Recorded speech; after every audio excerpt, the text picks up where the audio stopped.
So what about the other 1% of the UFO phenomenon? Has there ever been legitimate sightings? As promised, we're going to cover this 1% in a future episode. But I'll share with you something a wise man once shared with me. Before we should start focusing on dealing with problems outside our world, we should first focus on solving the problems within our world. And before you can start solving problems within your world, you first have to solve problems within yourself and within your surrounding environment of family and friends. So basically what I'm trying to say is that we have priorities that we need to focus on first and foremost so we can successfully build our lives and our minds. Now, it's no secret that the difference between what the government knows about UFOs and aliens and what is shared or released to the public is extremely enormous. And unfortunately, governments and several organizations on Earth are taking advantage of the UFO phenomenon to achieve worldly agendas. So why do we see particle beams, huge ones, firing at things that are, you were saying 200,000 Gs? Yep. I mean, go over that. Well, because I think it's part of a test for if there are bad guys out there. Or maybe they're doing preparations for factions. We may be looking at more than one faction. Remember, these groups tend to fragment. They fractally fragment so that you have wars within wars within wars. You know. But why would NASA release that footage? Well, remember, you've got all the good guys in NASA, and then you've got a few who are not good guys. The good guys don't know that there's something to keep secret. Remember, the lie's different at every level. They believe the lies they've been told. So when you set up a structure, an institution, which is supposed to be open and above board and is supposed to present live TV of the shuttle missions, they present live TV. Now, the controllers can't say, oh, well, you can broadcast this, but you can't broadcast that. Because the honest guys will then say, sure. Well, why can't we broadcast that? So people always say if this was happening, it would come out, and it is coming out. Well, I mean, I agree with you. When you've got the Catholic Church saying we need to love the aliens, they're our brothers, when you've got every major denomination saying it, when you've got all the movies, and you've got, in the 80s, huge programs at the Olympics with aliens landing, fake aliens, and you've got huge things the size of 3 football fields floating over Dallas and stuff all over the place. Something's going on. And then I read government documents about fake extraterrestrial landings. Any of this. Why? I mean, you believe it's fake. Remember Operation Northwoods? Yes. Okay. Or we can go to the, September 11th. Governments do huge, big things to sway populations at key nodal points in history. They love hoaxes.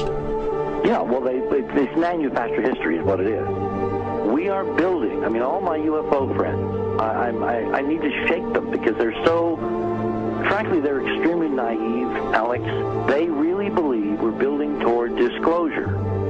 I believe we're building toward a mass, carefully manufactured fake event where ETs, who are really humans, who are really part of this secret clique, who are probably Nazis, who have developed and perfected their technology from World War II, which is why you've got to get, Joseph on. They are going to basically fake out the world. And there's an incredible window on the Nazi black ops programs, the compartmentalized, incredible high technology efforts that were being funded by the Nazi war machine, particularly toward the end of the war in a desperate effort to win the war, and they fastened their hopes on several key technologies, some of which appear to be the control of gravity itself, which again is a separate piece of data from my work, which came at this from a hyperdimensional physics perspective. We know there's a lot of suppressed technology. 20 years after the B-2 bomber was already in service, they declassify it. So we have a lot of cases of that. We know there's a whole shadow government. This is technology and physics, Alex, that would make anything you think you know like a candle flame compared to a hydrogen bomb. This is a physics that literally allows you to rearrange time.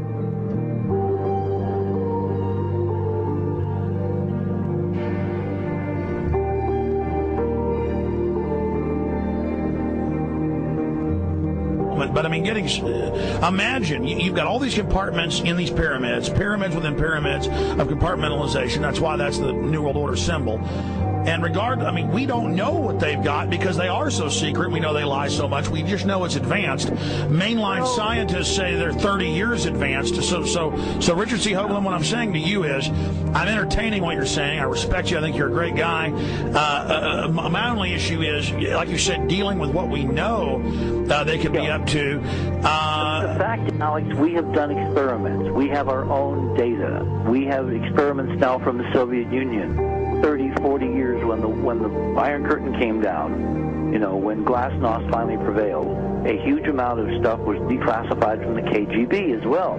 And we now have put this data together. We not only know what the physics is, we know what it can do, we know what it's based on, we know how to make it work. We've seen in our own experiments ample evidence. We've seen experiments across the American landscape and even in Europe that vindicate various parts of this. And the latest thing I'm working on, it looks like von Braun himself was deeply involved in some of this early physics experimentation, but they're keeping all the good stuff for themselves. The reason is that if we got access to the good stuff, if we got access to the technologies, the energy, we wouldn't be worried about $4, $5 a gallon gas or $10 a gallon gas. We would live like people are supposed to live, all 6 billion of us who could live lightly on the earth, Alex, with this technology. And live longer. Absolutely, and better, and you could live to 200-300 and have the virility of your 20s and 30s. There's extraordinary medical breakthroughs, there's extraordinary physics breakthroughs, technology breakthroughs, energy. It's all been kept away.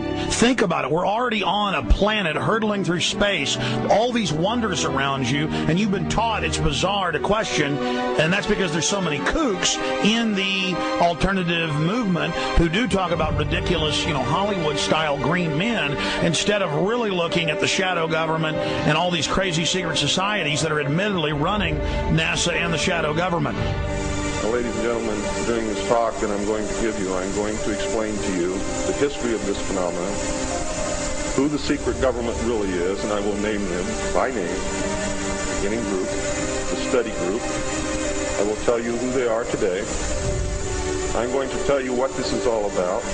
I'm going to tell you who's selling drugs to your children, and I'm going to tell you why the United States government is afraid for you to find out what the truth is regarding UFOs.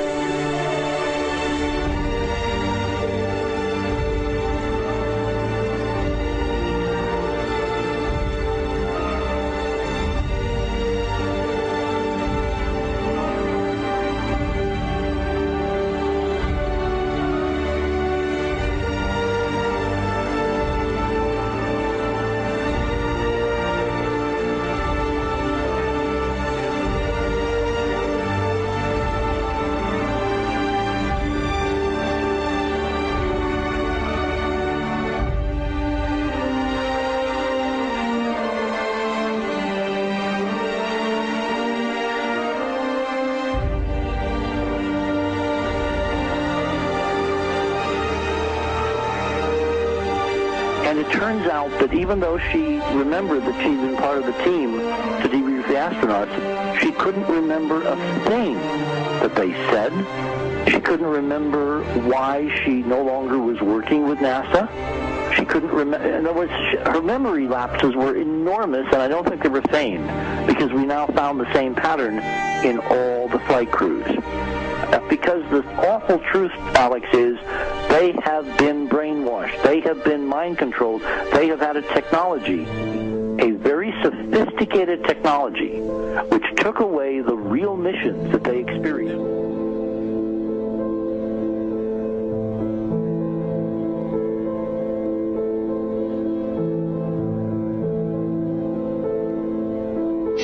Sorry.